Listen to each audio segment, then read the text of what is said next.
market's not so good today. Your stocks look kinda sick. In fact, they all drop down a point each time the tickers tick. Hola, ¿qué tienen que ver los bancos centrales del planeta, China, el Perú y sobre todo qué tienen que ver todas estas tres dimensiones que acabo de mencionar con tu bolsillo? Bueno, muchísimo, hay muchísima correlación. A ver, empecemos por los bancos centrales. ¿Qué están haciendo los bancos centrales frente a una inflación que es global, que es sistémica, que es prolongada gracias a la guerra Ucrania versus Rusia? ¿Qué están haciendo? Están elevando las tasas de referencia de corto plazo. ¿Por qué? Porque la inflación ya es grosera, ya está rompiendo niveles históricos récord que no se veía desde hacía décadas. En Estados Unidos, nomás en mayo, la inflación 12 meses para todo el país se incrementó o registró 8,6%. En la zona del euro, en la economía paneuropea, en la Unión Europea, la inflación ha registrado niveles del 8,1% también en mayo. Esto evidentemente provoca preocupación desde la política monetaria y es justamente la política monetaria la que ha decidido a nivel prácticamente del planeta, a través de cualquier banco central del mundo, a incrementar la tasa de referencia de corto plazo. ¿Y qué coño es la tasa de referencia de corto plazo y por qué la están incrementando? ¿Por qué? Porque la tasa de referencia de corto plazo es el paracetamol que necesita una fiebre que se llama en estos momentos inflación. Si tú incrementas esa dosis de paracetamol, lo que vas a provocar es que esta fiebre llamada inflación comience a ceder. La prolongación de esta fiebre, desgraciadamente, no se puede pronosticar, no se puede estimar, porque existe un entorno bélico que de momento encuentra muchos cuellos de botella y mucha falta de datos para que las y los economistas podamos discernir a propósito de la inflación. Bien, decíamos que la tasa de referencia, la presión que se ejerce sobre la tasa de referencia de los bancos centrales, ya la Reserva Federal está en 1,5 o 1,75%, lo que es histórico. Ya el Banco Central Europeo va a romper esa retórica que viene durando más de una década de tasa cero, y el próximo 21 de julio lo más probable es que le eleve. Bien, esto también evidentemente combate la inflación. ¿Por qué? Porque la gente con tasas altas se anima menos a comprar, y por lo menos en economías industrializadas, esto de restringir la demanda a través del mercado de créditos y mercado de dinero y restringir el consumo, por lo menos, decía, en economías industrializadas, funciona y funciona bien.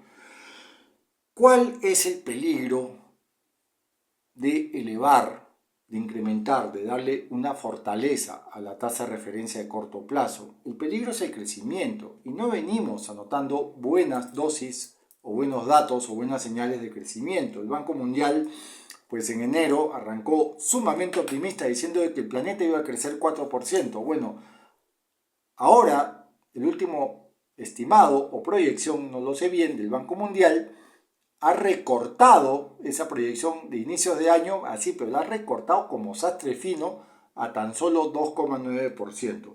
Bien, el peligro es que, ok, puedes controlar la inflación, lo que es una apuesta, porque nadie te asegura que la puedes controlar, pero en el camino puedes restringir la capacidad de crecimiento de las economías en función o en términos del Producto Bruto Interno Real. ¿Por qué? Porque tú, al elevar la tasa, lo que estás provocando es que los hogares y las empresas pequeñas, medianas y microempresas frenen sus ganas de gastar. Y ese frenazo provoca evidentemente también un frenazo en la economía. Entonces ahí hay un primer problema para economías, por ejemplo, primario exportadoras, como Perú. Y ya que estamos hablando de economías primario exportadoras como el Perú, hablemos de sus principales socios. Y su principal socio es también, evidentemente, China. ¿Qué pasa con China? China también tiene problemas para crecer. China, desde inicios del año, registró un rebrote de la COVID-19 que provocó un encierro de sus principales enclaves industriales y fabriles y también financieros. Shanghái, Pekín, Guangzhou cerraron. Y ese cierre provocó, por ejemplo, que en abril China caiga en términos de Producto Bruto Interno Real en menos 2,9%. Con el ir y venir del tiempo y abriéndose un poquito más estas principales ciudades fabriles, manufactureras y financieras de China, China logró levantar un poquito y creció casi tímido, un PBI del 0,7%.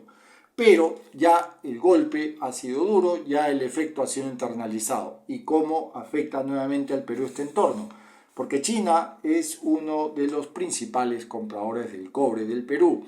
Y el cobre no anda bien, el cobre ya rompió su barrera de $4 la libra, llegó hasta $5. Bueno, ahora el cobre con la justa se está ahí asomando los $3.50 la libra expresada de cobre. Y eso, evidentemente, más el hecho de que China también está pegando un frenón, así como el resto del planeta, puede provocar disrupciones en el crecimiento del Perú. ¿Cómo afecta esto a nuestros bolsillos? A ver, en primer lugar, tenemos un entorno inflacionario que ya golpea a las familias y a los hogares del Perú, sobre todo los más pobres, los de ingresos muy bajos y también a una clase media trabajadora. Y si tenemos un entorno global donde una elevación de tasa puede provocar un frenazo igualmente del planeta, y si tenemos a nuestro principal socio comercial, acá, China, también con frenazos económicos, vamos a registrar, ¿no es cierto?, un entorno muy complicado desde nuestras economías, ¿verdad? Sumemos que tenemos una incertidumbre política que afecta también las expectativas de los agentes económicos locales, un gobierno que es el gobierno de las 3T, ¿no? Torpe, tardío, tímido en políticas públicas. Sumemos una dimensión muy opaca en función a evidencias casi palpables de corrupción. Bueno, no tenemos el mejor de los entornos. Las recetas y las soluciones evidentemente pasan por gasto público, alianzas público-privadas, obras por impuestos para acelerar la actividad privada, inversión privada, como no, buscar más espacios de empleo formal, política fiscal agresiva, finanzas públicas agresivas a través de transferencias, fondos de estabilización fiscal de combustibles para combatir crisis energéticas, fondo de estabilización fiscal, por ejemplo, en fertilizantes, FEF alimentario, repotenciar, expandir, darle a Caliwarma el poder que no ha tenido antes para que niños y niñas no ingresen en un nivel de afectación calórico. Tenemos pensión 65, tenemos bonos, tenemos que incrementar la capacidad de demanda y consumo de este país, tenemos que colgarnos a ciertos y relativos ciclos de precios internacionales para que nuestra caja fiscal permita resistir estos embates. Desgraciadamente no tenemos la mejor de las gestiones en el peor de los momentos. Sin embargo, seguimos porfiando y seguimos apostando porque esta situación vaya moderándose en la medida que la sociedad civil se organice y de una vez solicita un cambio. Le toca a la calle y la calle es la que tiene que hablar. Espero sirva. Muchas gracias.